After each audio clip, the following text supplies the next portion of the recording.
Hi hello అండి అందరికీ welcome back to my YouTube channel. అందరు ఎలా ఉన్నారు? బాగున్నారు కదా?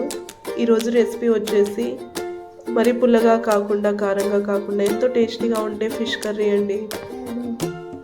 ఇప్పుడు స్టవ్ మీద కడాయి వేసుకొని అందులో కొద్దిగా ఆయిల్ వేసుకొని తాలింపులో కొద్దిగా మెంతులు వామ వేసుకోవాలి. అవి కొద్దిగా గోల్డెన్ బ్రౌన్ కలర్ వచ్చిన తర్వాత ముందుగా కట్ చేసి పెట్టుకున్న ఆనియన్స్, మిర్చి, కొంచెం పుదీనా ఆకులు వేసుకొని కలుపుకోవాలి. ఇవి మగ్గిపోయిన తర్వాత ఇందులో అల్లం పేస్ట్ వేసుకొని పచ్చివాసన పోయే వరకు వేయించుకున్న తర్వాత ఒక 4 మీడియం సైజ్ టమాటాలు కట్ చేసుకొని అందులో వేసుకోవాలి. అందులోనే కొద్దిగా ఉప్పు, టేస్ట్కి సరిపడా కారం, పసుపు వేసుకొని క్యాప్ పెట్టుకోవాలి. ఇలా ఒక 10 to 15 మినిట్స్ కుక్ అయిపోయిన తర్వాత చూస్తే మెత్తగా మగ్గిపోయి ఉంటాయి. ఇప్పుడు ఇందులో ముందుగా మనం రెడీ చేసి పెట్టుకున్న చింతపండు పులుసు వేసుకోవాలి.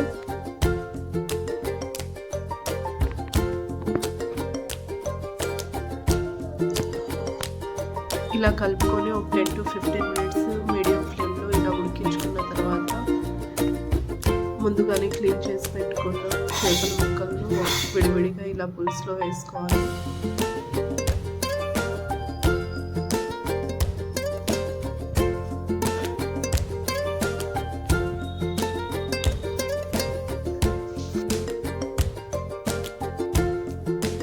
ఇలా ముక్కలన్నీ వేసుకోవడం అయిపోయిన తర్వాత మనం డైరెక్ట్గా గరిటెతో కాకుండా ఇలా కలుపుకోవాలి. ఇలా కలుపుకుంటే ముక్కలన్నీ ఆ పులుసులో స్ప్రెడ్ అయిపోతాయి.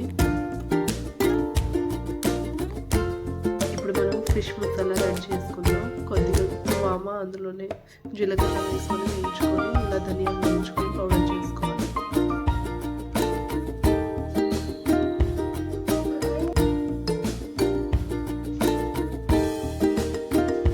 ఫిష్ కర్రీ ఆల్మోస్ట్ కుక్ అయిపోయినట్టే.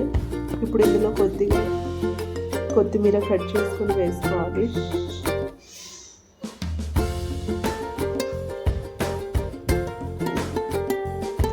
ఇప్పుడు మనం ముందుగా ప్రిపేర్ చేసి పెట్టుకున్న ఫిష్ మసాలాని వేసుకోవాలి.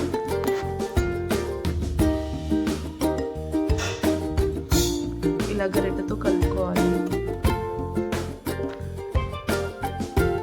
ఇలా ఒక 2 మినిట్స్ లో ఫ్లేమ్లో ఉంచి స్టవ్ ఆఫ్ చేసుకుంటే ఎంతో స్పైసీగా అండ్ టేస్టీగా ఉండే ఫిష్ కర్రీ రెడీ అండి.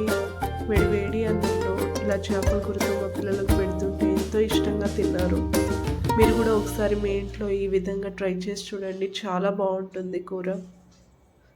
నా ఈ వీడియోస్ మీకు నచ్చితే ప్లీజ్ లైక్ చేసి సబ్స్క్రైబ్ చేసుకోండి. Thank you for watching my videos.